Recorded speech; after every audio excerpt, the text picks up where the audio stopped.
కురుక్షేత్ర రణభూమిలో 17వ రోజున కర్ణుడు యుద్ధ ప్రయాణ సమయంలో పలికిన గర్భోక్తులను గురించి సంజయుడు ధృతరాష్ట్రునితో ఇలా చెప్పసాగాడు. యుద్ధ ప్రయాణ సమయంలో కర్ణుడు కౌరవ సేనను సంతోషపెడుతూ అందులో ఉన్న ప్రతి ఒక్కరిని పాండవులు ఎక్కడ ఉన్నారు అని అడగసాగాడు. నాకు ఈరోజు అర్జునుణ్ణి చూపించిన వానికి వాని మనసులో కోరుకున్నంత ధనం ఇస్తాను. అది ఎక్కరలేకపోతే బండెడు రత్నాలను ఇస్తాను. అది ఇష్టం కాకపోతే ప్రతిరోజు పాలిచ్చే 100 ఆవులను, కంచు పాల పాత్రలను ఇస్తాను. అర్జునుణ్ణి చూపించే వానికి 100 ఉత్తమ గ్రామాలను ఇస్తాను. అర్జునుని ఉనికి చెప్పిన వానికి నల్లని కేశపాశాలు కలిగిన యువతులను, కంచెరగాడిదలు పుంచిన రథాన్ని ఇస్తాను. అర్జునుణ్ణి చూపించే వానికి ఆ ధనము చాలదు అనుకుంటే బంగారు రథాన్ని బహూకరిస్తాను.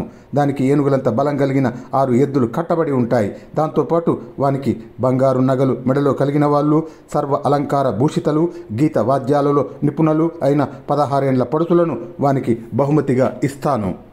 అర్జునుణ్ణి చూపేవానికి అది సరిపోకపోతే 100 గ్రామాలను, 100 ఏనుగులను, 100 బంగారు రథాలను కానుకగా ఇస్తాను. బాగా బలిసి ఉత్తమ గుణాలను కలిగి నెమ్మదై రథాన్ని తేలికగా లాగగలిగినవై అయినా బాగా తరఫీదు పొందిన 10,000 గుర్రాలను ఇస్తాను. అర్జునుని జాడ చెప్పేవానికి కొమ్ములకు బంగారు తొడుగులు కలిగి బాగా పాలు ఇచ్చే 400 ఆవులను దూడలతో సహా ఇస్తాను. అర్జునుని చూపేవానికి అది ఇష్టం లేకపోతే అంతకంటే శ్రేష్టమైన ధనాన్ని, బంగారు అలంకారాలు, చక్కటి మణిభూషణాలు కలిగిన 500 తెల్లని గుర్రాలను బహుకరిస్తాను. అర్జునుడు ఉండే చోటును చెప్పేవానికి రథానికి కట్టడానికి చక్కగా సరిపోయే 18 గుర్రాలను ఇస్తాను. ఉత్తమమైన కాంబోజ దేశ గుర్రాలతో కట్టబడిన స్వచ్ఛమైన బంగారంతో నిర్మితమైన రథాన్ని బహూకరిస్తాను. అర్జునుని చూపించేవాడికి అది తృప్తికరం కాకపోతే 600 ఏనుగులను బహుమతిగా ఇస్తాను. ఇంకా రాజభోజ్యాలు అయిన 14 గ్రామాలను ఇస్తాను. అర్జునుని గురించి తెలిపేవానికి బంగారు నగలు మెడలో కలిగి నవ యువతులు అయిన 100 మంది మగధ దేశ దాసీలను బహూకరిస్తాను. అర్జునుని చూపేవానికి అది కూడా ఇష్టం కాకపోతే అతడు కోరిన దాన్ని దేన్నైనా స్వయంగా ఇస్తాను. పుత్రదారాన్ విహారాంచ యదన్యద్ విత్తం అస్తి మే తచ్చ తస్మై పునర్దద్యాం యద్యచ్చ మనసే ఇచ్చతి. పుత్రులు, స్త్రీలు, విహారవనాలు ఇంకా నాకు ఉన్న ఇతర ధనములో అర్జునుణ్ణి చూపించే వ్యక్తికి అతడు మనఃపూర్వకంగా ఏమి అడిగినా ఇస్తాను. కృష్ణ అర్జునులు ఎక్కడ ఉన్నారో చెప్పిన వానికి ఆ కృష్ణార్జునులను వధించి వారి సంపదలను కానుకగా ఇస్తాను. యుద్ధభూమిలో కర్ణుడు ఇలాంటి చాలా మాటలు చెప్తూ సముద్రంలో పుట్టి మంచి ధ్వని కల ఉత్తమ శంఖాన్ని పూరించాడు. కర్ణుడు ఆ రీతిగా పలికిన ఆ మాటలను విని అనుయాయులతో కూడా దుర్యోధనుడు ఎంతగానో ఆనందించాడు. అప్పుడు నగరాలు మ్రోగాయి, మధ్యలల మృతలు వినిపించాయి, వాద్యధ్వనులు, సింహనాదాలు, ఏనుగుల ఘీంకారాలు వినిపించాయి. సైన్యాలలో ఆనంద పరవశులైన యోధుల సింహనాద ధ్వనులు వెలువడ్డాయి. ఇలా హర్ష ఉల్లాసంతో నిండిన సైన్య మధ్యంలో నుంచి వెళుతూ ఇంకా గొప్పలు చెప్పుకుంటున్న శత్రునాశకుడు మహారథుడు అయిన కర్ణుడితో శల్యుడు పెద్దగా నవ్వుతూ ఇలా అన్నాడు.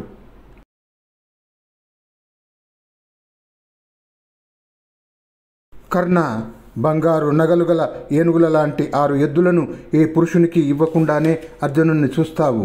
రాధేయ, నువ్వు చిన్ననాటి నుంచి కుబేరునిలాగా దానం చేస్తూనే ఉన్నావు. ఏ ప్రయత్నం లేకుండానే ఇవాళ అర్జునుడిని చూస్తావు. చాలా పెద్ద మూర్ఖునిలాగా ఇతరులకు దానాలు చేస్తున్నావు. అయోగ్యులకు దానం చేస్తే కలిగే దోషాలను మూర్ఖత్వం వల్ల తెలుసుకోలేకపోతున్నావు. అనేక విధాల ధనాలను ఇస్తానని ఇక్కడ అంటున్నావు కదా. ఆ ధనరాశులతో నానావిధ యజ్ఞాలు చేయవచ్చును. కాబట్టి ఆ వైభవాలతో ఆ యజ్ఞాలు చేయి. మోహవశాన కృష్ణార్జునులను చంపాలి అనుకుంటున్నావు. ఆ కోరిక వృధా. ఒక నక్క యుద్ధంలో 2 సింహాలను చంపినట్లు మేము ఎన్నడూ వినలేదు. ఎవరు ఎన్నడూ కోరనిది నీవు కోరుకుంటున్నావు. నీకు తగిన మిత్రులు లేరు. నిజంగా వాళ్ళే ఉంటే నిప్పుల్లో దూకబోతున్న నిన్ను తప్పక నివారించేవాళ్ళు. ఏది చేయగలవో ఏది చేయలేవో నీకు తెలియదు. నిస్సందేహంగా నిన్ను కాలం పక్వం చేసింది. పండిన పండు రాలినట్లు తప్పక పడిపోతావు. నిజంగా బ్రతకదలిచిన వాడు ఎవడైనా అసంబద్ధమై వినదగని ఇలాంటి గర్వోక్తులు పలుకుతాడా? నీవు చేయదలుచుకున్నది మెడలో పెద్ద బండగట్టుకొని సముద్రం దాటటం లాంటిది, కొండ కొమ్ము నుండి దూకటం వంటిది. నీవు శ్రేయస్సును పొందాలనుకుంటే సర్వయోధులతో పన్నిన వ్యూహాలతో సురక్షితుడవై అర్జునునితో యుద్ధం చెయ్యి. దుర్యోధనుని మేలుకోరే ఇలా మాట్లాడుతున్నాను కానీ నిన్ను హింసించాలని కాదు. నీవు బ్రతకదలుచుకుంటే నా మాటల మీద శ్రద్ధ పెట్టు. అప్పుడు కర్ణుడు శల్యునితో ఇలా అన్నాడు. శల్య, నా భుజబలాన్ని ఆశ్రయించి యుద్ధంలో అర్జునుణ్ణి ఎదుర్కొనదలిచాను. మిత్రునిలాగా ఉన్న శత్రువు అయిన నీవు నన్ను భయపెట్టదలిచావు. వజ్రాయుధధారి అయి వచ్చే ఇంద్రుడే నన్ను ఈ అభిప్రాయం నుంచి నివర్తింపజేయలేడు. ఇక సామాన్య మనుష్యుని విషయం వేరే చెప్పాలా? అప్పుడు కర్ణుని మాటలు పూర్తి కాగానే మద్రరాజైన శల్యుడు కర్ణుణ్ణి ఇంకా ఎక్కువగా కోపింపచేయదలిచి ఇలా అన్నాడు. చేతి ఒడుపు గల అర్జునుడు ప్రయోగించగా అల్లెత్రాటితో ప్రేరితాలై పదునైన ములుకులు గ్రద్ద ఈకలు గల బాణాలు నిన్ను తాకినప్పుడు అర్జునుణ్ణి ఎదిరించినందుకు సంతాపం చెందుతావు. సవ్యసాచి అయిన పార్థుడు దివ్యమైన ధనుస్సును చేతబట్టి సైన్యాన్ని తప్పింపజేస్తూ పదునైన బాణాలతో నిన్ను మర్దించినప్పుడు పశ్చాత్తాపం చెందుతావు. తల్లి ఒడిలో పడుకొని ఉన్న పసివాడు ఆకాశంలోని బాలచంద్రుణ్ణి కావాలి అన్నట్లు మోహం వల్ల నువ్వు రథం మీద వెలుగుతున్న అర్జునుణ్ణి ఇవ్వాల జయింపదలచావు. పదునైన మొనలు గల త్రిశూలాన్ని తీసుకొని శరీరమంతా నువ్వు గోక్కుకొనదలుస్తున్నావు. పదునైన అంచులాగా బాధపెట్టే అర్జునునితో కర్ణ, నీవు యుద్ధం చేయదలుస్తున్నావు. సూతపుత్ర, నీవు ఈనాడు అర్జునుని యుద్ధానికి పిలవటం వేగం గల చిన్న మూఢ మృగం క్రుద్ధమై పెద్ద జూలు కలిగి గర్జిస్తున్న సింహాన్ని యుద్ధానికి పిలిచినట్లుగానే ఉన్నది. అడవిలో మాంసం తిని తృప్తి పొందిన నక్క మహాపరాక్రమం కలిగిన సింహాన్ని యుద్ధానికి పిలిచినట్లు సూతపుత్ర, రాజపుత్రుడైన పార్థుణ్ణి యుద్ధానికి పిలువకు. అర్జునుడిని ఎదుర్కొని నాశనం కావద్దు. కర్ణ, నాగలి కర్రు వంటి దంతాలు కలిగి మద ధారలు కారుతున్న మహాగజాన్ని కుందేలులాగా అర్జునుడిని యుద్ధంలో ఆహ్వానిస్తున్నావు. అర్జునునితో యుద్ధం చేయాలి అనుకోవటం నిండా కోపంతో కన్నములో ఉన్న మహావిష సర్పాన్ని కట్టెతో కొట్టడంలాగా ఉంటుంది. పెద్ద జూలు కలిగి కోపించిన సింహాన్ని నక్కవలే నరోత్తముడైన అర్జునుణ్ణి మూర్ఖుడవై అతిక్రమించి గర్జిస్తున్నావు. కర్ణ, ఏదో ఒక పాము తన పతనం కోసం పక్షి శ్రేష్ఠుడు, వేగవంతుడు, దృఢమైన రెక్కలు కలిగినవాడు మినతా కుమారుడైన గరుత్మంతుణ్ణి యుద్ధానికి పిలిచినట్లు అర్జునుణ్ణి ఆహ్వానిస్తున్నావు. సర్వజలాలకు నిధి అయి భయంకరమై పెద్ద చేపలు మొసళ్ళు కలిగి అగాధమై చంద్రోదయ సమయంలో పెచ్చు పెరుగుతున్న సముద్రాన్ని పడవలేకుండా నీవు దాటదలుస్తున్నావు. వత్స కర్ణ, దుందుబి ధ్వని వంటి ధ్వని చేస్తూ వాడి కొమ్ములతో కుమ్మే ఎద్దు వంటి అర్జునుణ్ణి యుద్ధానికి పిలుస్తున్నావు. లోకంలో మహాఘోరమైన మహామేఘాన్ని కప్పలాగా బాణాలు అనే జలాన్నిచ్చే నరరూప మేఘుడైన అర్జునునికి ఎదురుపడి గర్జింపదలుస్తున్నావు. కర్ణ, తన ఇంట్లో ఉండే ఇంటి కుక్క అరణ్యంలో ఉన్న పెద్ద పులిని చూసి మురిగినట్లు నరశ్రేష్ఠుడైన ధనంజయుణ్ణి చూసి మురుగుతున్నావు. కర్ణ, అడవిలో కుందేళ్ల మధ్యలో ఉంటున్న నక్క సింహాన్ని చూడనంత వరకు తానే సింహం అనుకుంటుంది. అలాగే నీవు శత్రునాశకుడు నరశ్రేష్ఠుడైన ధనంజయుణ్ణి చూడకుండా నిన్ను నీవు సింహాన్ని అనుకుంటున్నావు. సూర్యచంద్రులలాగా ఒకే రథం మీద ఉన్న ఆ కృష్ణులను ఇద్దరిని చూడనంత వరకు నిన్ను నీవు పెద్ద పులిని అనుకుంటున్నావు. మహాయుద్ధంలో గాంధీవ ధ్వనిని విననంత వరకే నీ ఇష్టం వచ్చినట్లుగా ఇలా మాట్లాడతావు. రథధ్వనితో ధనుశబ్దాలతో 10 దిక్కులను ప్రతిధ్వనింపజేస్తూ గర్జిస్తున్న పులి వంటి అర్జునుడిని చూసి నక్కవు అవుతావు. మూర్ఖుడా, నిత్యము నీవు నక్కవే. అర్జునుడు నిత్యము పెద్ద పులియే. వీరులను తీవ్రంగా ద్వేషించడం వల్ల నక్కలాగా కనిపిస్తున్నావు. బలాలలో ఎలుక, పిల్లి, కుక్క, పులి, నక్క, సింహాలు, కుందేలు, ఏనుగు సమానం కావు. ఈ రీతిగా శల్యుడు ఆక్షేపించగా ఎంతో కోపించిన కర్ణుడు శల్యాల బాణాల లాంటి మాటలు అనటం వల్లనే ఇతని పేరు శల్యుడయింది అని నిశ్చయించుకొని శల్యునితో ఇలా అన్నాడు. శల్య, గుణవంతుల గుణాలు గుణవంతులకే తెలుస్తాయి కానీ గుణహీనులకు కాదు. గుణహీనుడవైన శల్య, గుణాలు అవగుణాలు నీకెలా తెలుస్తాయి? శల్య, అర్జునుని మహా అస్త్రాలను, పరాక్రమాన్ని, కోపాన్ని, ధనుస్సును, బాణాలను, బలాన్ని నేను చక్కగా ఎరుగుదును. సర్వమహీపాల శ్రేష్ఠుడైన కృష్ణుని గొప్పతనం నాకు తెలిసినంతగా నీకు తెలియదు. అలాగే నా బల పరాక్రమాలు, అర్జునుడి బల పరాక్రమాలు బాగా తెలిసే శల్య, యుద్ధంలో గాంధీవధారి అయిన అర్జునుణ్ణి పిలుస్తున్నాను. ఇదిగో ఈ బాణం మంచి ఈకలు గలది, రక్తం త్రాగేది, ఒక అమ్ముల పొదిలో ఉంటుంది, బాగా శుభ్రం చేసి అలంకరింపబడి ఉంది. అనేక సంవత్సరాల నుండి పూజలను అందుకుంటూ మంచి గంధపు పొడులలో పడుకొని ఉన్న ఈ నాగాస్త్రము విషపూర్ణమై భీకరమైనది. సైనికులు, గుర్రాలు, ఏనుగుల గుంపులను చంపగలిగినది. అత్యంత భయంకరము, ఘోరం అయిన ఈ బాణం శరీరంలో ఉండే కవచాన్ని, ఎముకలను చీల్చివేస్తుంది. క్రుద్ధుడనైన నేను దీనితో మహాపర్వతమైన మేరు పర్వతాన్ని కూడా ఛేదిస్తాను. మహాప్రభావ సంపన్నమైన ఈ బాణాన్ని అర్జునుడి మీద, దేవకీ పుత్రుడైన కృష్ణుడి మీద తప్ప ఇతరుల మీద ప్రయోగించను. ముమ్మాటికి ఇది నిజం. విను.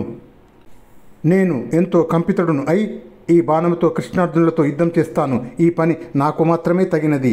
సమస్త వృష్ణివీరుల సంపద కృష్ణుడి యందు ప్రతిష్ఠితమై ఉండగా సర్వ పాండవుల విజయం అర్జునుడి యందు ప్రతిష్ఠితమై ఉన్నది. ఈ రెండు తటస్థపడ్డప్పుడు ఎవడు వెనుదిరుగుతాడు? వారిద్దరూ ఒకే రథం మీద ఉన్నారు. నన్ను ఒక్కడిని ఎదుర్కొనటానికి వస్తున్నారు. శల్య, ఇది ఎంత మంచి అవకాశమో చూడు. ఒకే దారములో గృచ్చిన మనులలాగా ప్రేమ సూత్రబద్ధులైన ఆ ఇద్దరు పరాజయం లేని వాళ్ళు, మేనత్త మేనమామల పిల్లలు. శల్య, వారిని నేను చంపటం నీవు చూస్తావు. గరుత్మంతుడు, వానరుడు, వారి జెండాల గుర్తులు, అర్జునుడి వద్ద గాంధీవము, కృష్ణుడి వద్ద చక్రము ఉన్నాయి. పిరికి వారికి భయజనకమైన ఈ సన్నివేశం శల్య నాకు ఎంతో సంతోషకరం. శల్య, నీవు దుష్టుడివి, మూర్ఖుడివి, యుద్ధాలు తెలియని వాడివి. భయంతో నీ గుండె పగిలినట్లుగా ఉంది. భయం వల్లనే సందర్భం లేకుండా మాట్లాడుతున్నావు. నీచ దేశంలో పుట్టినవాడా, ఏదో బలమైన కారణంతో వాళ్లను తెగపోగొడుతున్నావు. పాపదేశజాత, దుష్టబుద్ధి, నీచ, క్షత్రియ కళంక. ముందు కృష్ణార్జునులను ఇద్దరిని చంపి తర్వాత బంధువులతో సహా నిన్ను వధిస్తాను. శత్రువుకి మిత్రుడవైన నీవు నన్ను ఎందుకు భయపెడుతున్నావు? ఇవాళ వాళ్ళు నన్ను చంపటం కానీ లేక వాళ్లను నేను చంపటం కానీ తప్పదు. నా బలమేమిటో నాకు బాగా తెలుసు. కాబట్టి కృష్ణార్జునులకు నేను భయపడను. 1000 మంది శ్రీకృష్ణులకైనా నేను భయపడను. 100 మంది అర్జునులనైనా నేను ఒక్కడినే వధించగలను. నీచ దేశజాత, నోరు మూసుకొని ఉండు. స్త్రీలు, బాలురు, వృద్ధులు, ఆటల్లో పడ్డవాళ్ళు, స్వాధ్యాయపరులు, మద్రదేశంలోని వారి గురించి పాడే గాథలు, రాజసమక్షంలో పూర్వం బ్రాహ్మణులు చెప్పిన గాథలు ఉన్నాయి. వాటిని ఉన్నది ఉన్నట్లు చెప్తాను, విను. మూర్ఖ శల్య, వాటిని అన్నిటినీ ఏకాగ్రతతో విన్నాక నోరు మూసుకో. లేకపోతే తెలిస్తే నాకు సమాధానం చెప్పు. మద్రదేశంలోని అధమ మనుష్యులు ఎల్లప్పుడూ మిత్రద్రోహులు, నిష్కారణంగా ద్వేషించేవారుగా ఉంటారు. మద్రదేశంలోని అధమ వ్యక్తి ఎల్లప్పుడూ నీచవాక్యాలే పలుకుతాడు. నరాధముడైన మద్రకుంలో స్నేహ భావన అనేది ఉండనే ఉండదు. మద్రదేశీయుడు నిత్యము దురాత్ముడుగానే, ఎప్పుడు అబద్ధాలు చెప్పేవాడిగానే, మోసగాడిగానే, చచ్చేదాకా దుష్టునిగానే ఉంటాడు. మద్రదేశీయులు పేలపిండిని, మాంసాన్ని తింటారు. అపవిత్రంగా ఉంటారు. వారి ఇండ్లల్లో తండ్రి, కొడుకు, తల్లి, అత్త, మామ, మేనమామ, అల్లుడు, కూతురు, సోదరుడు, మనుమడు, ఇతర బంధువులు, మిత్రులు, అతిథులు, దాసదాసీజనం స్వేచ్ఛగా పరస్పరం కలుస్తుంటారు. పరిచితులైన అపరిచితులైన స్త్రీలు పురుషులతో సంబంధం పెట్టుకుంటారు. గోమాంసం తిని మద్యం త్రాగి ఏడుస్తారు, నవ్వుతారు, పాడతారు, అనుచితమైన మాటలు మాట్లాడుతారు, కామంతో చేసే పనులలో ప్రవర్తిస్తారు. అక్కడి స్త్రీ పురుషులు అందరూ కామ విషయాలను మాట్లాడుకుంటారు. వారి పాప కర్మలు లోక ప్రసిద్ధంగా ఉంటాయి. పొగరుబోతులైన మద్రదేశీయులలో ధర్మం ఎలా ఉంటుంది? శల్య, ఇంకొక మాట చెప్తాను విను. మద్యం త్రాగిన మత్తులో ఒళ్ళు తెలియక బట్టలు విప్పివేసి నాట్యం చేసేవాళ్ళు, మైథునంలో అదుపును మర్యాదను వదిలి ప్రవర్తించేవాళ్ళు, తమ ఇష్టానుసారం ఏదో ఒక మగవాణ్ణి ఎన్నుకునేవాళ్ళు నీ మద్రదేశీయ స్త్రీలు. అలాంటి స్త్రీల పుత్రుడవైన నరాధముడవైన నీవు ఇతరులకు ధర్మోపదేశం ఎలా చేస్తావు?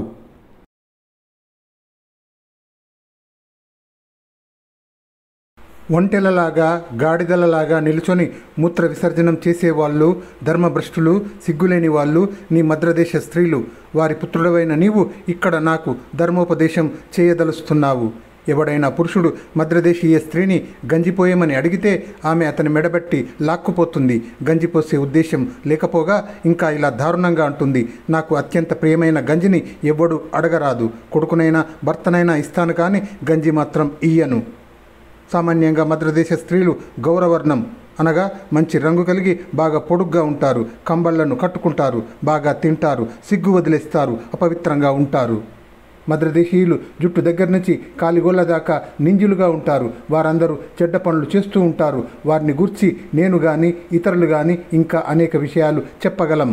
మద్రదేశీయులు, సింధు సౌవీర దేశీయులు, పాపదేశాల్లో పుట్టిన మ్లేచ్ఛులు. వారికి ధర్మకర్మలు ఎలా తెలుస్తాయి? ఈ జగత్తులోని ధర్మ విషయాలు ఈ దేశాల్లోని వారు ఎలా చెప్పగలరు? యుద్ధంలో హతుడై పడిపోవటం క్షత్రియునికి చాలా ముఖ్యమైన ధర్మం అని, అది మంచివాళ్ళు మెచ్చుకునే ధర్మం అని మేము విన్నాం. మరణించి స్వర్గానికి వెళ్ళగోరే నాకు ఆయుధాలతో జరిగే యుద్ధంలో ప్రాణాలు వదలటమే నా ప్రథమ కర్తవ్యము. అలాంటి నేను ధీమంతుడైన దుర్యోధనుడికి ప్రియమిత్రుణ్ణి. నాకున్న ధనం, నా ప్రాణాలు ఆయనకే అంకితం చేశాను. పాపదేశంలో పుట్టిన శల్య, మాలో మాకు తగవు పెట్టడానికి, భేదం కల్పించడానికి పాండవులు మా దగ్గర నిన్ను పెట్టారు అనే స్పష్టం అవుతున్నది. అందువల్లనే నువ్వు మా విషయంలో శత్రువులాగా ఉంటున్నావు. ధర్మం బాగా తెలిసిన వాణిని నాస్తికుల వలె నీ వంటి వాళ్ళు 100 మంది అయినా నన్ను యుద్ధ విముఖుణ్ణి చెయ్యలేరు. ఎండ వేడికి తహతహలాడే జింకలాగా నీ ఇష్టం వచ్చినట్లు విలపించు, నోరు ఎండబెట్టుకో. క్షత్రియ వృత్తిలో ఉన్న నన్ను భయపెట్టడం నీ తరం కాదు. యుద్ధంలో వెను తిరగకుండా శరీరాలు వదిలిపెట్టే నరశ్రేష్ఠులకు కలిగే గతిని గురించి మా గురువు పరశురాముడు పూర్వం చెప్పినది గుర్తు చేసుకుంటున్నాను, విను. ధృతరాష్ట్ర పుత్రులను రక్షించటానికి, శత్రువులను వధించటానికి పురూరవుని ప్రవర్తనను అనుసరించే వాణినిగా నన్ను తెలుసుకో. యుద్ధంలో వెనుకడుగు వేయకపోవటమే పురూరవునికి శీలము. మద్రాధిప, నన్ను ఈ అభిప్రాయం నుంచి మరలించే ప్రాణిని ముల్లోకాల్లో నేను చూడలేను అని నా ఉద్దేశం. చెల్య, ఇంకా మాట్లాడకుండా ఉండు. భయంతో ఎక్కువగా మాట్లాడుతున్నావా ఏమిటి? నీచ మద్రక, ఇంకా నీవు ఊరకుండకపోతే నిన్ను ముక్కలు ముక్కలు చేసి నీ మాంసం తినే జంతువులకు ఆహారంగా వేస్తాను. శల్య, నేను దుర్యోధన ధృతరాష్ట్రుల కార్య నిర్వహణ మీద దృష్టి పెట్టడం, అపవాదం కలుగుతుందని భీతిల్లటం, నీవు అనే మాటలు క్షమిస్తాను అని ప్రతిజ్ఞ చేయటం అనే 3 కారణాల వల్ల ఇంకా నువ్వు బ్రతికి ఉన్నావు. శల్య, మళ్ళీ ఇలాంటి మాటలు చెబితే వజ్రాయుధం లాంటి నా గదతో నీ శిరస్సు పిండి చేసి పారేస్తాను. నీచ దేశజాత, ఇవాళ శ్రీకృష్ణ అర్జునులు కర్ణుని చంపారు అని కానీ, కర్ణుడు వాళ్ళను ఇద్దరిని చంపాడని కానీ ఇక్కడ వినేవాళ్ళు వింటారు, చూసేవాళ్ళు చూస్తారు అంటూ కర్ణుడు ఈ రీతిగా పలికి మళ్ళీ శల్యుణ్ణి పద పద అని ఏమాత్రం తొనకకుండా హెచ్చరించాడు.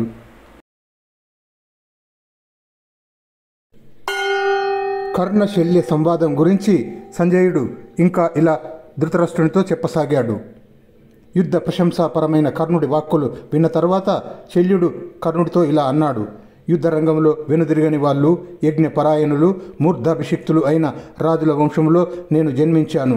నేను స్వయంగా ధర్మ తత్పరుడిని. వృషభ స్వరూప కర్ణ, మద్యపానంతో మత్తుడైన వాడిలాగా కనిపిస్తున్నావు. నీ మేలు కోరే మిత్రుణ్ణి కావటం వల్ల ప్రముక్తుడివైన నీకు నేను చికిత్స చేస్తాను. నీచ కులకలంక కర్ణ, దృష్టాంతంగా నీకు కాకి కథ చెబుతాను, విను. విన్న తర్వాత నీ ఇష్టం వచ్చినట్లుగా చేయి. మహాబాహు కర్ణ, నిరపరాధినైన నన్ను చంపాలి అనుకుంటున్నావు. అంత తీవ్రమైన దోషం నాలో ఏముందో గుర్తు రావటం లేదు. రాజైన దుర్యోధనుడి మేలు కోరేవాడిని, రథ సారథిని, నీకు మంచి ఏదో చెడు ఏదో తెలిపినవాడిని కాబట్టి నేను తప్పకుండా చెప్పాలి. కర్ణ, ఈ రథానికి నేను బాధ్యత గల కుటుంబిని కాబట్టి సమస్థితి, విషమస్థితి, రతికుని బలాలు, రతికునితో పాటు గుర్రాలకు కలిగే శ్రమ, బాధలు, రథంలో కావలసిన ఆయుధాలు సరిగ్గా ఉన్నవా లేవా తెలుసుకోవటము, శుభాలు అశుభాలు సూచించే మృగాల పక్షుల అరుపులు తెలియటం, శత్రువు భారమా అతి భారమా తెలియటం, శల్య చికిత్స, అస్త్ర ప్రయోగం, యుద్ధం, శుభశకునాలు అశుభశకునాలు తెలియటం, సారథి కర్తవ్యాలు. ఒక కథ చెబుతాను, విను. సముద్ర తీరంలో ఒకానొక ధర్మాత్ముడైన రాజు రాజ్యంలో ధనధాన్యాలు పుష్కలంగా ఉన్న ఒక వైశ్యుడు ఉండేవాడు. ఆయన యజ్ఞయాగాదులు చేసేవాడు. ఎంతో ఉదారుడు, ఓర్పు కలిగినవాడు, స్వధర్మ నిరతుడు, పవిత్రుడు. తన సంతానం మీద అతనికి ప్రేమ ఎక్కువ. సర్వ ప్రాణుల మీద దయగలిగినవాడు అతను. ఆయనకు చిన్న వయసులో కీర్తిమంతులైన పుత్రులు చాలామంది ఉన్నారు. వారి ఎంగిలి తిని బ్రతికే ఒక కాకి కూడా అక్కడ ఉండేది. వైశ్యుని చిన్నపిల్లలు దానికి మాంసాహారము, పెరుగు, పాలు, పాయసం, తేనె, నెయ్యి సమృద్ధిగా పెట్టేవాళ్ళు. చిన్నపిల్లలైన వైశ్యపుత్రుల ఎంగిలితో బ్రతికే ఆ కాకి పొగరెక్కి తనతో సమానమైనవి, తనకంటే గొప్పవి అయిన పక్షులను అవమానించసాగింది. ఇలా ఉండగా ఒకనాడు ఆ సముద్ర తీరానికి గరుత్మంతునితో సమానంగా ఆకాశంలో ఎగిరేవి, మానస సరోవరంలో నివసించేవి అయిన హంసలు మనోల్లాసంతో అక్కడికి వచ్చాయి. ఆ సమయంలో హంసలను చూసి ఆ పిల్లలు కాకితో ఇలా అన్నారు. పక్షి, అన్ని పక్షులలోకి నీవే శ్రేష్టమైన దానివి. కానీ ఆకాశ సంచారులైన ఆ హంసలు ఆకాశంలోకి పోయి చాలా దూరం ఎగురుతున్నాయి. నీవు కూడా వాటితో సమానంగా ఎగరటంలో సమర్థురాలివి. అంత శక్తి ఉన్నా నీవు ఇంతవరకు వాటిలాగా ఎగరలేదు. అల్పబుద్ధులైన ఆ పిల్లలు అందరూ వంచనతో చెప్పే మాటలను మూర్ఖత వల్ల, పొగరు వల్ల నిజమే అని ఆ కాకి అనుకున్నది. చాలా దూరం ఎగిరే అనేకమైన ఈ హంసలలో ఏది గొప్పదో తెలుసుకోదలిచి ఎంగిలితో మదించిన ఆ కాకి ఎగిరి వాటి వద్దకు పోయింది. వాటిల్లో ఒకదాన్ని శ్రేష్టం అని ఎంచుకున్నది. దుర్బుద్ధి అయిన కాకి ఎగురుదాం రా అని ఆ హంసను పిలిచింది. బలిష్టాలై ఎగరటంలో గొప్పవై అక్కడికి వచ్చిన హంసలు పలు కూతలు కూస్తున్న ఆ కాకి అరుపులు విని పగలబడి నవ్వాయి. ఆకాశంలో ఎగిరే హంసలు దానితో ఇలా అన్నాయి. మానస సరస్సు మా నివాసము. ఈ భూమి మీద విహరిస్తూ ఉంటాము. పక్షులన్నిటిలో చాలా దూరం ఎగరటంలో మేము పూజలను అందుకుంటాము. దుర్బుద్ధి గల కాకి, నీవు కాకివై ఉండి చాలా దూరం ఎగిరే బలిష్టమైన చక్ర చిహ్నాలు తమ అవయవాల మీద కలిగిన హంసలను ఎగరటంలో పోటీకి పిలుస్తున్నావేమిటి? మూర్ఖమైన కాకి హంస మాటలు విని జాతిగతమైన నీచత వల్ల తన గొప్పలు చెప్పుకుంటూ మాటిమాటికి హంసను నిందిస్తూ ఇలా సమాధానం చెప్పింది. హంస, నేను 101 రకాలుగా ఎగురుతాను, ఇందులో సందేహం లేదు. వాటిలో ఒక్కొక్క దానితో ఒక్కొక్క యోజనం దూరం ఎగురుతాను. అవి అన్నీ విభిన్నమైనవి, విచిత్రమైనవి. ఇప్పుడు మీరు అందరూ చూస్తూ ఉండగా నేను 101 రకాలుగా ఎగురుతాను. అప్పుడు మీరు నా బలం చూడండి. ఈ 101లో దేనితోనైనా ఆకాశంలో ఎగరగలను. హంసలారా, వీటిల్లో ఏ గతిలో ఎగరాలో యథోచితంగా ఆలోచించి చెప్పండి. కాబట్టి పక్షులారా, మీరందరూ గట్టిగా నిశ్చయించుకొని నిరాశ్రయమైన ఆకాశంలో ఈ విభిన్నమైన ఎగరటాలతో నాతో పాటు ఏదో ఒకదానితో తప్పక ఎగురుతారు కదూ. ఇలా కాకి అనగా హంసలలో ఒక హంస నవ్వి కాకితో ఇలా అన్నది. కాకి, నీవు 101 రకాలుగా ఎగరగలవు అనటం నిజం. సమస్త పక్షులకు తెలిసిన ఒకే ఒక్క గమనంతో నేను ఎగురుతాను. కాకి, నాకు అంతకంటే ఇంకొకటి తెలియదు. ఎర్రని కన్నులు కలిగిన కాకి, నీకు ఏది తగినది అని అనిపిస్తే ఆ రీతిగానే ఎగురు. అప్పుడు అక్కడికి వచ్చిన కాకులు పెద్దగా నవ్వి వాటిలో అవి ఇలా అనుకున్నాయి. ఈ హంస ఒకే గమనంతో 100 రకాల ఎగరటాన్ని ఎలా జయిస్తుంది? ఈ కాకి బలిష్టమైనది, వేగంగా ఎగురగలదు. కాబట్టి 100లో ఒకే గమనంతో కాకి హంసను జయిస్తుంది. ఆ తర్వాత హంస, కాకి పోటీపడి ఎగిరాయి. ఒకే గమనంతో హంస, శతగమనాలతో కాకి ఎగరటానికి బయలుదేరాయి. ఇటు నుంచి చక్రాంగం హంస ఎగిరింది, అటు నుంచి కాకి ఎగిరింది. కాకి విభిన్నమైన ఎగరటాలతో ప్రేక్షకులను ఆశ్చర్యచకితులను చేయదలుచుకున్నది. కాకి మాటిమాటికి చేస్తున్న విన్యాసాలను చూసి హర్షాతిరేకంతో కాకులు పెద్ద పెట్టున కావు కావు అని భిన్న స్వరాలతో పలికాయి. అవి చూడు చూడు, కాకి అలా ఎగురుతున్నది, ఇలా ఎగురుతున్నది అని అంటూ హంసలను హేళన చేస్తున్నాయి. వాటితో కటువుగా మాట్లాడుతున్నాయి. కాకులు హంసను అవమానిస్తూ ఆ ఎగురుతున్న హంస కాకి కంటే వెనుకపడుతున్నది అని అన్నాయి.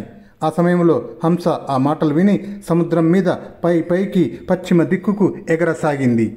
అప్పుడు కాకి ఆయాసపడుతూ వాలటానికి సముద్ర మధ్యములో ద్వీపాలు కానీ చెట్లు కానీ కనిపించకపోవటం వల్ల పరవశమైంది. దానికి భయం కలిగింది. కాకి ఇలా అనుకుంది, బాగా అలసట కలిగినప్పుడు నేను ఎక్కడ వాలాలి? అనేక జల జంతువులకు నివాసమైన దీన్ని సముద్రాన్ని తాళలేను. లెక్కలేనన్ని మహాప్రాణులతో నిండి ఉన్న ఈ సముద్రం ఆకాశానికంటే కూడా విశిష్టంగా ఉన్నది. సముద్రంలో సంచరించే మనుష్యుడు కూడా లోతు కారణంగా దిక్కులతో ఆవృతమైన ఆ జలరాశి గాంభీర్యాన్ని తెలుసుకోలేడు. కాబట్టి ఆ కాకి కొంచెం దూరం మాత్రమే సముద్రం మీద ఎగిరి ఆ జలరాశి ఆవలి ఒడ్డుకు ఎలా చేరగలదు? ఆ హంస 2 గడియలు ఎగిరి అటు ఇటు చూసి కాకి కోసం ఎదురు చూస్తూ ముందరికి వెళ్ళలేకపోయింది. చక్రాంగం కాకిని దాటి ముందుకు పోయింది. అయినా ఈ కాకి కూడా ఎగురుతూ నా దగ్గరికి రావాలి అని ఆలోచించి దానికోసం ఎదురు చూడసాగింది. అప్పుడు కాకి బాగా అలసిపోయి హంస దగ్గరికి వచ్చింది. కాకి స్థితి దయనీయంగా ఉండటం చూసింది హంస. ఇంకా ఇది నీటిలో మునిగిపోతుంది అనుకొని అది అప్పుడు సజ్జన నియమాన్ని గుర్తుకు తెచ్చుకొని దాన్ని ఉద్ధరించదలిచి ఇలా అంది. కాకి, నీవు అనేక రకాలుగా ఎగురుతాను అని గొప్పగా చెప్పావు కదా. ఆ గతులను వర్ణించేటప్పుడు వాటిలో దాచదగిన ఈ రహస్యమైన గమనాన్ని గురించి చెప్పలేదే. కాకి, ఇప్పుడు నీవు ఎగిరే గతిని ఏ పేరుతో పిలుస్తారు? ఎన్నోసార్లు రెక్కలతో ముక్కుతో నీటిని తాకుతున్నావే వాయసమా, ఇప్పుడు ఏ గమనంలో ఎగురుతున్నావో చెప్పు. కాకి, త్వరగా రా రా, నీ కోసం ఎదురు చూస్తున్నాను.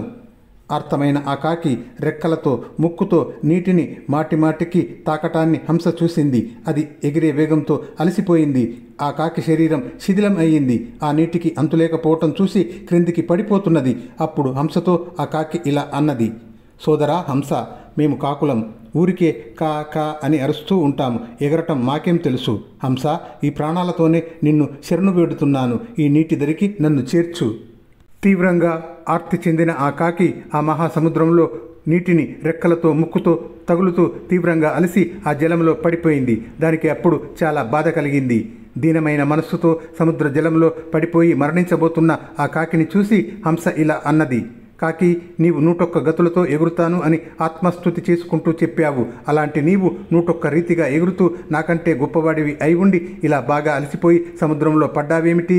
సముద్ర జలంలో పడి గిలగిలా కొట్టుకుంటున్న ఆ కాకి నీటిపైన ఉన్న హంసను చూసి దాన్ని ప్రసన్నం చేసుకోవటానికి ఇలా అన్నది. సోదర హంస, వైశ్య బాలకుల ఎంగిలి నేను తిని బలిసి మదించాను. నేను ఇతరమైన అనేక కాకులను పక్షులను అనుమానించి అపర గరుత్మంతుడినని గర్వించాను. హంస, ప్రాణాలతో నిన్ను నేను శరణు కోరుతున్నాను. నన్ను ద్వీపం ఒడ్డుకు చేర్చు. నేను క్షేమంగా నా దేశాన్ని చేరగలిగితే ఇంక ముందు ఎవ్వరిని అవమానించను. ఈ ఆపద నుండి నన్ను బయట పడవేయి. ఈ విధంగా పలుకుతూ దీనమై అచేతనమై విలపిస్తూ కా కా అని అరుస్తూ మహాసముద్రంలో మునుగుతూ నీటితో తడిసి ఎంతో దుర్దశలో ఉన్న ఆ కాకిని హంస దయతో కాళ్లతో వేగంగా నీళ్లలో నుంచి పైకెత్తి తన వీపు మీదికి మెల్లగా ఎక్కించుకున్నది. అచేతనమైన ఆ కాకిని వీపు మీదికి ఎక్కించుకొని హంస పూర్వం తాను పోటీపడి ఎగిరిన ప్రదేశానికి వచ్చింది. ఆ కాకిని అక్కడ ఉంచి ఊరడించి హంస మనోవేగంతో తన ఇష్టం వచ్చిన చోటికి వెళ్ళిపోయింది. కర్ణ ఈ రీతిగా ఎంగిలి తిని బలిసిన కాకి హంస చేతిలో ఓడిపోయి బల పరాక్రమ మదాన్ని వదిలి శాంతించింది. పూర్వం వైశ్యుని ఇంట ఎంగిలి తిన్న కాకిలాగా నీకు కౌరవులు ఎంగిలి తినిపించారు అనటంలో సందేహం లేదు. కర్ణ, అందువల్లనే నీవు నీతో సమానులను, నిన్ను మించిన వారిని అవమానిస్తున్నావు. విరాట నగరంలో ద్రోణుడు, అశ్వత్థామ, కృపాచార్యుడు, భీష్ముడు, ఇతర కౌరవులు నీకు రక్షకులుగా ఉన్నారు. అప్పుడు ఒక్కడుగా వచ్చిన అర్జునుడిని ఎందుకు చంపలేదు?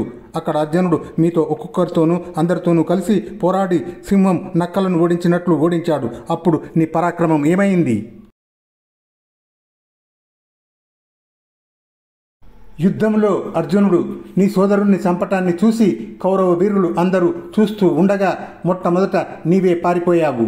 కర్ణ, అలాగే ద్వైతవనములో గంధర్వులు అందరూ ఎదిరించినప్పుడు కౌరవులను అందరినీ వదిలిపెట్టి మొదట నీవే పారిపోయావు. కర్ణ, అర్జునుడు యుద్ధంలో చిత్రసేనాదులైన గంధర్వులను తీవ్రంగా బాధించి వారిని జయించి భార్యతో సహా దుర్యోధనుణ్ణి చెర నుంచి విడిపించాడు. కర్ణ, కృష్ణ అర్జునుల పురాతన ప్రభావాన్ని నీ గురువైన పరశురాముడు కౌరవ రాజసభలో వివరంగా చెప్పాడు. శ్రీకృష్ణ అర్జునులు అబజ్జులు అని సమస్త రాజుల సన్నిధిలో భీష్మ ద్రోణులు నిరంతరం చెప్పటం నీవు విన్నావు. నీకంటే అర్జునుడు శ్రేష్ఠుడని ఎన్ని ఉదాహరణలతో ఎంతని చెప్పేది నీకు? యదాశ్రయత చక్రాంగం వాయసో బుద్ధిమాస్థితః తదాశ్రయస్వ వార్ష్ణేయం పాండవం చ ధనంజయం. బుద్ధి కలిగి హంసను కాకి ఆశ్రయించినట్లే వృష్ణివంశీయుడైన వాసుదేవుణ్ణి, పాండురాజపుత్రుడైన పార్థుణ్ణి ఆశ్రయించు. యుద్ధంలో విజృంభించిన వాసుదేవ పార్థులను ఒకే రథంపై చూసినప్పుడు కర్ణ, నీవు అహంకారంగా మాట్లాడలేవు. అర్జునుడు వందల కొలది బాణాలతో నీ పొగరు నాశనం చేసేటప్పుడు నీకు పార్థునికి ఉన్న తేడాను నువ్వే చూస్తావు. దేవతలలో, రాక్షసులలో, మనుష్యులలో ప్రఖ్యాతులు నరశ్రేష్ఠులైన కృష్ణ అర్జునులను నీవు అవమానించటం మినుగురు పురుగు సూర్యుని అవమానించినట్లే ఉంటుంది. నరశ్రేష్ఠులు మహాత్ములు అయిన ఆ కృష్ణ పార్థులను అవమానించకు. డంబాలు పలకకుండా నోరు మూసుకొని ఉండు. మద్రరాజు అయిన శల్యుడి అప్రియ వచనాలను విని కర్ణుడు సంతోషం లేనివాడై, అర్జున కృష్ణులు ఎంతటివారో నాకు బాగా తెలుసు అన్నాడు. శల్య, రథాన్ని తోలే కృష్ణుడి బలము, అర్జునుడికి ఉన్న మహా అస్త్రాలు నాకు పూర్తిగా ఉన్నవి ఉన్నట్లు తెలుసు. నీకు అవి ఏవీ తెలియవు. శస్త్రధారులలో శ్రేష్ఠులైన వారిద్దరిని నిర్భయంగా ఎదిరిస్తాను. కానీ పరశురాముని వల్ల, ఒక్క బ్రాహ్మణుడి వల్ల కలిగిన నాకు శాపాలు నాకు సంతాపాన్ని కలిగిస్తున్నాయి.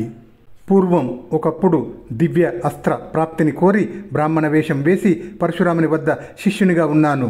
శల్య, అక్కడ కూడా అర్జునుడికి మేలు చేయదలిచిన ఇంద్రుడు నాకు విఘ్నం కలిగించాడు. ఒక రోజున మా గురువుగారు నా తొడ మీద తలపెట్టి నిద్రించాడు. అప్పుడు ఇంద్రుడు ఒక పురుగు ఆకారంలో ప్రవేశించి నా వద్దకు వచ్చి నా తొడ తొలవసాగాడు. అందువల్ల గాయమైంది. ఈ పనితో ఇంద్రుడు నా కోరికకు విఘ్నం కలిగించాడు.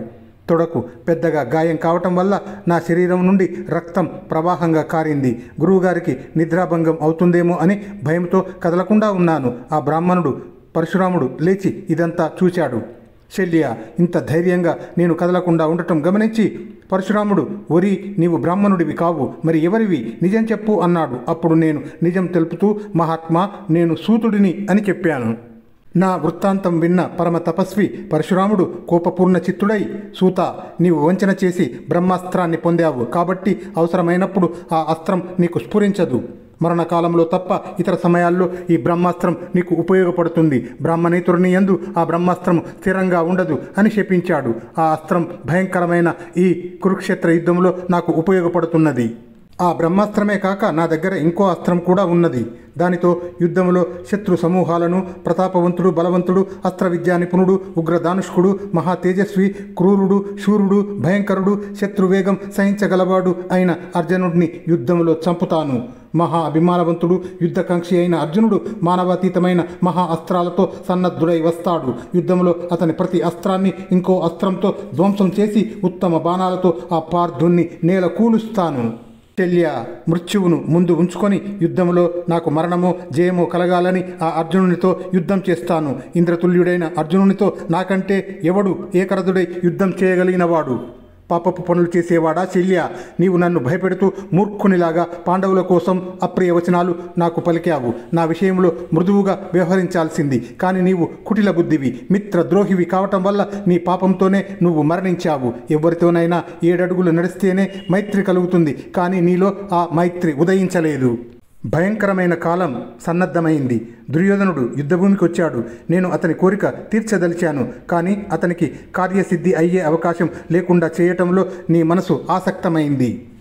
దుర్యోధనుని కోసం, నీకు సంతోషం కలగటానికి, కీర్తి కోసం, నా కోసం, భగవంతుని కోసం ప్రయత్నపూర్వకంగా అర్జున కృష్ణులతో పోరాడతాను. ఇవాళ నేను చేసే ఆ మహత్కార్యాన్ని చూడు. యుద్ధంలో అజేయము అప్రమేయము అయిన బ్రహ్మాస్త్రాన్ని జయం కోసం మనసులో స్మరించి అర్జునుడి మీద వేస్తాను. నా రథచక్రం విషమ స్థితిలో పడిపోకుండా ఉంటే యుద్ధంలో అర్జునుడు దాని నుంచి తప్పించుకోలేడు. శల్య దండధారి అయిన యమునికి, పాశహస్తుడైన వరుణుడికి, గదాధారి అయిన కుబేరునికి, వజ్రహస్తుడైన ఇంద్రునికి, చంపటానికి ఉద్యుక్తుడైన ఏ ఇతర శత్రువుకైనా నేను భయపడనని తెలుసుకో.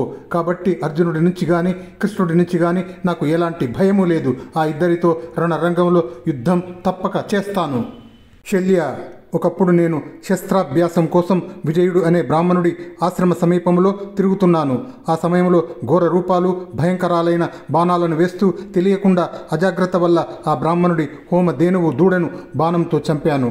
అప్పుడు ఆ బ్రాహ్మణుడు నా వద్దకు వచ్చి, నీవు పొరపాటున నా హోమధేనువు దూడను చంపావు, కాబట్టి నీవు యుద్ధరంగంలో యుద్ధం చేస్తూ ఉండగా నీ రథచక్రం గుంటలో పడిపోతుంది అని అన్నాడు.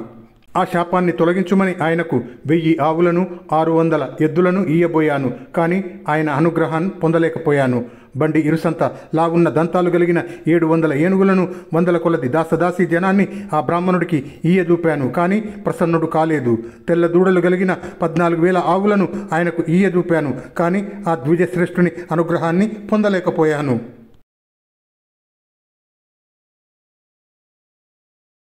బ్రాహ్మణుడికి సమస్తమైన కావలసిన వసతులతో సమృద్ధమైన నా గృహాన్ని, నా వద్దనున్న ధనాన్ని, నా సర్వస్వాన్ని సన్మానంతో ఆయనకు ఇవ్వ సిద్ధమైనాను. కానీ ఆయన ఇష్టపడలేదు.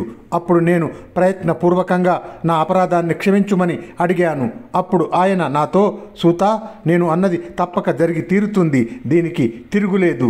నా మాటను లోకంలో ఎవడు అసత్యం చేయలేడు. కాబట్టి నా శాప ఫలాన్ని నీవు పొందుతావు. ఈ విధంగా బ్రాహ్మణుడి శాపం గురించి తెలిపిన కర్ణుడు శల్యునితో మళ్ళీ ఇలా అంటున్నాడు. శల్య, నీవు దృష్టాంతంగా ఒక కథ చెబుతూ నాతో వాగావు. యుద్ధరంగంలో నీవు ఇలాంటి మాటలతో నన్ను భయపెట్టలేవు. ఇంద్రునితో కలిసి దేవతలు అందరూ నాతో యుద్ధం చేసినా నాకు ఏమీ భయము లేదు. ఇక కృష్ణుడితో అర్జునుడు కలిసి వస్తే లెక్క ఏమిటి? ఇలాంటి మాటలతో నన్ను భయపెట్టడం నీ వల్ల కానే కాదు. యుద్ధ భూమిలో నీవు భయపెట్టడానికి ఇంకెవడినైనా వెతుక్కో. నన్ను పరుషంగా అనటం మాత్రమే నీకున్న బలం. దుర్మతి, నా ఉత్తమ గుణాలను చెప్పలేక నానా మాటలు అంటున్నావు. మద్రదేశీయ శల్య, కర్ణుడు భయపడటం కోసం పుట్టలేదు. నేను పరాక్రమించటానికి, నా కీర్తిని పెంపొందించుకోవటానికే పుట్టాను. శల్య, నీవు సారథివై సకుడివి కావటం చేతను, మైత్రితో నిన్ను నేను క్షమించటం చేతను, దుర్యోధనుడి అభిష్టం సిద్ధించాలని నేను అనుకోవడం చేతను, ఈ 3 కారణాలతో నువ్వు ఇంకా ఇప్పటికీ బ్రతికి ఉన్నావు. ఎంతో గొప్పదైన దుర్యోధనుడి పనికి సిద్ధం కావటం, ఆ కార్యభారం నా మీదనే ఉండటం వల్ల ఈ క్షణం వరకు నువ్వు బ్రతికి ఉన్నావు. నీవు మాట్లాడే అప్రియమైన మాటలు క్షమిస్తాను అని ఇంతకుముందు ప్రతిజ్ఞ చేశాను. 1000 మంది శల్యులు అడ్డుపడ్డా నేను శత్రువులను జయిస్తాను. అది విని శల్యుడు కర్ణుడితో, కర్ణ, శత్రువులను గూర్చి నీవు చేసే ఆక్షేప వచనాలు ప్రలాపాలు మాత్రమే. నీ వంటి కర్ణులు 1000 మంది లేకపోయినా యుద్ధంలో శత్రువులను జయించవచ్చు. అలా పరుషంగా మాట్లాడుతూ అనిష్టంగా కనిపించే శల్యునితో అంతకంటే 2 రెట్లు అప్రియ వచనాలు కర్ణుడు శల్యునితో పలకసాగాడు. మద్రదేశ రాజా శల్య, ధృతరాష్ట్రుని సన్నిధిలో చెప్తుండగా నేను విన్నది చెప్తాను, ఏకాగ్ర చిత్తంతో విను. ఒకసారి ధృతరాష్ట్రుని నివాసంలో బ్రాహ్మణులు అనేకులు వచ్చి చిత్రమైన వివిధ దేశాలను గురించి, పూర్వపు రాజులను గురించి చెప్పిన వృత్తాంతాలను నేను అక్కడ విన్నాను. అక్కడ వృద్ధుడైన ఒక బ్రాహ్మణోత్తముడు బాహ్లిక దేశాన్ని, మద్ర దేశాన్ని నిందిస్తున్నది నేను విన్నాను. అదే నీకు ఇప్పుడు చెబుతున్నాను, విను అంటూ వివరించాడు కర్ణుడు. అది విని శల్యుడు అన్నాడు, కర్ణ, నీవు పాలించే అంగదేశంలో జరిగేదేమిటి? రోగగ్రస్తులను వదిలివేయటం, తమ భార్య పుత్రులను అమ్ముకోవడం అంగదేశంలో జరుగుతూనే ఉన్నది. నా కర్ణ దేశ సామాన్యాత్ సర్వ పాపం నిషేవతే యాదృశా స్వభావేనా దేవా అపీనా తాదృశా. కర్ణ, ఒక దేశంలో ఉండటం వల్ల ప్రతివాడు పాపం చేయడు. తమ తమ స్వభావాలతో మానవులు మహాత్ములు అవుతారు. దేవతలు కూడా వారితో సాటిరారు. అప్పుడు దుర్యోధనుడు కర్ణ శల్యులను ఇద్దరిని వారి వాదాన్ని నిరోధించాడు. కర్ణుణ్ణి మైత్రీభావంతోనూ శల్యుణ్ణి నమస్కారంతోనూ శాంతింపజేశాడు. దుర్యోధనుడు వారి వాదాన్ని వారించగానే కర్ణుడు ఏమీ సమాధానం చెప్పలేదు. శల్యుడు శత్రువులకు అభిముఖుడు అయినాడు. కర్ణుడు నవ్వుతూ శల్యుణ్ణి ముందుకు పద అని ప్రోత్సహించాడు.